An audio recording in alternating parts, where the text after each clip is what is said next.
कहते हैं ना, घर दीवारों से नहीं, उसके अंदर रहने वाले लोगों से बनता है। लेकिन क्या हो जब घर के लोग ऐसे हो। सारा दिन खाती रहती हो, सोती रहती हो, कोई काम नहीं है तुम्हारे पास। ऊपर से बहू के आ जाने के बाद तो तुम और निकम्मी हो गई हो। दिखावे के लिए हाथ में माला पकड़ ली है, बाकी कोई काम नहीं करती। अरे कैसी बात कर रहे हैं? अब तो बहू आ गई है, अब तो मेरी बेइज्जती करना बंद कर दीजिए। जैसे तैसे मेरी तो जिंदगी कट गई, गालियां खा खा कर। अरे उस बेचारी को तो छोड़ दीजिए। तभी बेटे के जोर जोर से चिल्लाने की आवाज आती है। कहा था ना तुमसे रिजाइन कर दो, क्यों नहीं किया? और ये पर्स लटका कर कहाँ निकली? चलो कमरे में, काम करो घर का। बहू बेटे की लड़ाई सुनकर सास ससुर बाहर आ जाते हैं। सामने खड़ी होती है नई नवेली बहू रीमा। देख लीजिए माँ जी, शादी से पहले तुम मेरे माँ पापा के सामने कहा था कि शादी के बाद नौकरी करने देंगे, लेकिन अब क्या कह रहे हैं? तो तुम माँ जी को क्यों बोल रही है बहू? तब उसका मन रहा होगा, अब नहीं है। पर पिताजी, उसके मन से मेरा करियर तो नहीं चल सकता ना। ससुर को बहू की बात पर गुस्सा आ जाता है। वो बेटी की तरफ देखता है। पापा से जबान लड़ाती है, रुक। ये बोलकर वो पत्नी को खींचकर कमरे में ले जाता है और बंद कर देता है। ये सब देखकर सास दुखी हो जाती है। पति के जाने के बाद सास बेटी से कहती है, देख बेटा, अब जमाना कुछ और है। तेरे पिता ने घर में औरतों की कद्र नहीं की, लेकिन तू ऐसा ना बन। शहर की समझदार पढ़ी लिखी लड़की से शादी की है तूने, उसका ख्याल रखा कर, तमीज से पेश आया कर। जा, बहू को कमरे से बाहर ले आ। लेकिन बेटा नहीं मानता और बहू कमरे में सारा दिन बंद रहती है। शाम को बेटा बाहर जाता है कि सास चाय और बिस्कुट लेकर बहू के कमरे में जाती है। बहू बेटा ये ले, चाय पी ले। रो रो कर कैसी शक्ल बना ली है बेटा। माँ जी, ये कैसे लोग हैं? आप कैसे मैनेज कर रही हैं? ऐसे थोड़ी ना होता है माँ जी। घर की औरतों को तो पिताजी और ये इंसान समझते ही नहीं। क्या करूं बेटा, मैंने तो जैसे तैसे सह लिया, लेकिन तू ना सहना। दोनों बात कर ही रहे थे कि ससुर आ जाते हैं। अच्छा, तो अब बहू को भड़का रही हो? बहुत दिन हो गए मार खाए, अब क्या बहू के सामने खाओगे? जाओ यहाँ से, और जरूरत नहीं है ज्यादा इस लड़की को सर पर चढ़ाने की, समझी? बहू को ससुर की बात पर गुस्सा आ जाता है, लेकिन वो कुछ नहीं कहती। आए दिन बहू देखती है कि कैसे उसकी सास और उसके साथ उसका ससुर और पति गंदा व्यवहार करते हैं। फिर एक दिन, ये क्या बनाया है? खाना बनाना नहीं आता क्या? ये बोलकर वो खाने की भरी सारी थाली फेंक देता है। अरे बेटा कोई बात नहीं, शांत हो जा, मैं अभी बाहर से कुछ मंगवा देता हूँ। हाँ पापा, ऑर्डर करिए। ऐसे खाने से तो पेट भरने से रहा। वैसे खाना तुमको बनाना आता नहीं और बाहर जाकर नौकरी करना चाहती हो। अरे तुम जैसे को तो पूछते भी नहीं है बाहर। बहू को पति की बात पर गुस्सा आता है, तभी सास बोल पड़ती है। तेरे से ज्यादा पढ़ी लिखी है, वो तो तूने इसे कहा था कि तू नौकरी करने देगा तो तुझसे शादी कर ली, वरना ना ही करवाते इसके माँ बाप तुझसे शादी इसकी। और कमाती भी ये तेरे जितना ही है बेटा।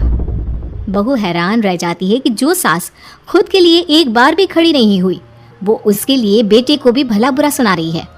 उसकी नज़र में सास की इज्जत और बढ़ जाती है। वो सास को देखकर ये सब सोच ही रही थी कि उसके कान में एक जोर से चांटे की आवाज़ आती है। किसको किसको मार पड़ी? वो देख ही रही होती है कि उसकी नज़र ज़मीन पर बैठी सास पर पड़ती है। अभी तो धीरे से मारा, फिर जुबान खोली ना तो ऐसा मारूंगा कि कान के पर्दे फट जाएंगे। सास रो रही थी। बेटा और पति वहां से चले जाते हैं। पिताजी अच्छा किया माँ को जोर का चांटा लगाकर, आगे से जबान खोलने से पहले 4 बार सोचेंगी। बड़ी आई। दोनों हंसते हुए वहां से निकल जाते हैं। बहू सास को उठाती है और पानी देती है। मैंने ये दिन रोज देखे हैं बहू, लेकिन तू नहीं सहना। तू अपना जीवन अपने अनुसार जीना। शादी के वक्त मैंने तेरी माँ से बात करने की कोशिश की थी, उन्हें बताया था, लेकिन वो नहीं मानी। बहू सास को पकड़कर रोने लगती है। वो इसलिए नहीं मानी क्योंकि वो मेरी सगी माँ नहीं है। माँ जी, जिस तरह से आप मेरे लिए खड़ी हुई है ना, मेरी माँ भी नहीं हुई। बेटा मैं तेरा भला चाहती हूँ, तू नौकरी इस घर में रहकर तो नहीं कर पाएगी। एक काम कर, इस घर से चली जा, पैसे कमा और खुश रह। माँ जी, हो सकता है कल तक मैं आपके इस फैसले को मान जाती, लेकिन आज नहीं। माँ जी, आप यहाँ इस नर्क को झेले और मैं आपको छोड़कर चली जाऊं? नहीं, कभी नहीं। अगले रोज, सुनिए, वो क्या है ना, मुझे कुछ कपड़े और गहनों की ज़रूरत है, तो ज़रा पैसे दीजिए ना। अब आप घर के मर्द हो तो पैसे तो आपसे ही मांगूंगे ना, बुरा तो नहीं लग रहा ना आपको? नहीं नहीं, बुरा क्यों लगेगा, ये लो कार्ड, कर लेना शॉपिंग। अगले रोज बिजली का बिल आया है 10,000 का, भर दीजिएगा। इतना बिल कैसे आ गया?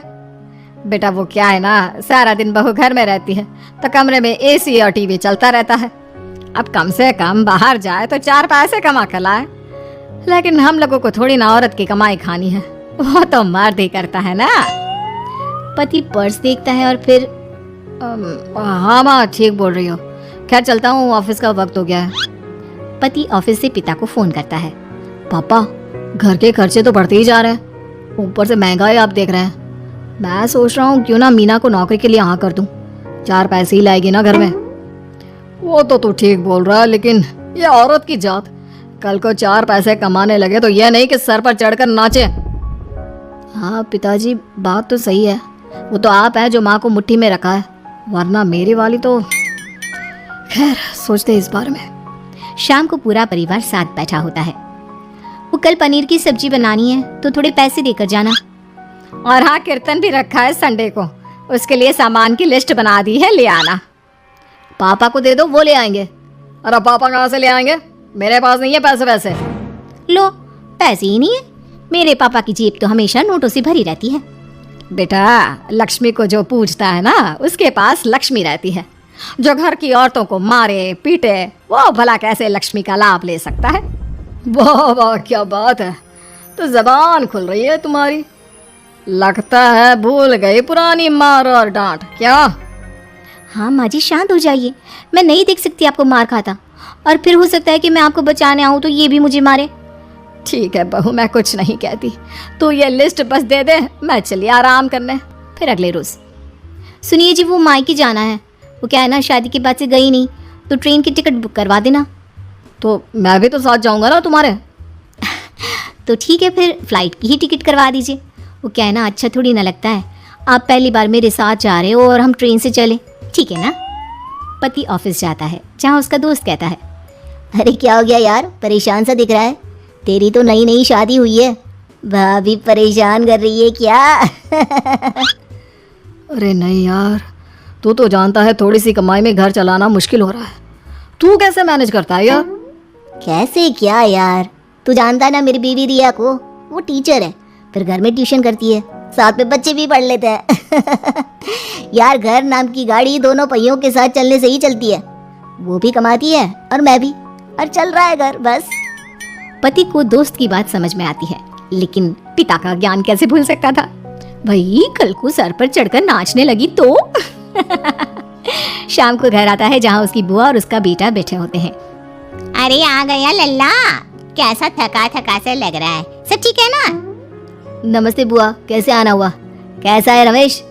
भाई को तो भाई की याद ही नहीं आती। अरे नहीं नहीं भैया, याद नहीं आती तो यहाँ कैसे आता, ये लीजिए मेरी शादी का कार्ड, जरूर आना। पति कार्ड खोलता है। डॉक्टर रश्मि, अरे वाह, तेरी होने वाली बीवी डॉक्टर है। और क्या भैया, आपकी बीवी इंजीनियर तो मेरी डॉक्टर।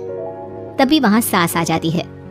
अरे जब घर में ही बिठाना है बेचारी को तो काहे का इंजीनियर है, तो काम वाली ही, घर का काम करती है और आराम। इतनी पढ़ी लिखी लड़की को घर पर क्यों बैठा रखा है? अरे बहू कहीं झोला छाप डिग्री तो नहीं लेकर आई है? पत्नी की बुराई सुनकर पति को गुस्सा आता है। नहीं बुआ, यूनिवर्सिटी टॉपर है मेरी मीना, और हाँ बड़ी कंपनी में काम भी करती है, बस शादी के बाद कुछ महीनों की छुट्टी ली थी, अगले हफ्ते से ऑफिस शुरू हो जाएगा। क्यों मीना? तभी ससुर आ जाते हैं। हाँ लेकिन फिर घर का काम कैसे होगा, और पैसे कमाने लगेगी तो सर पर।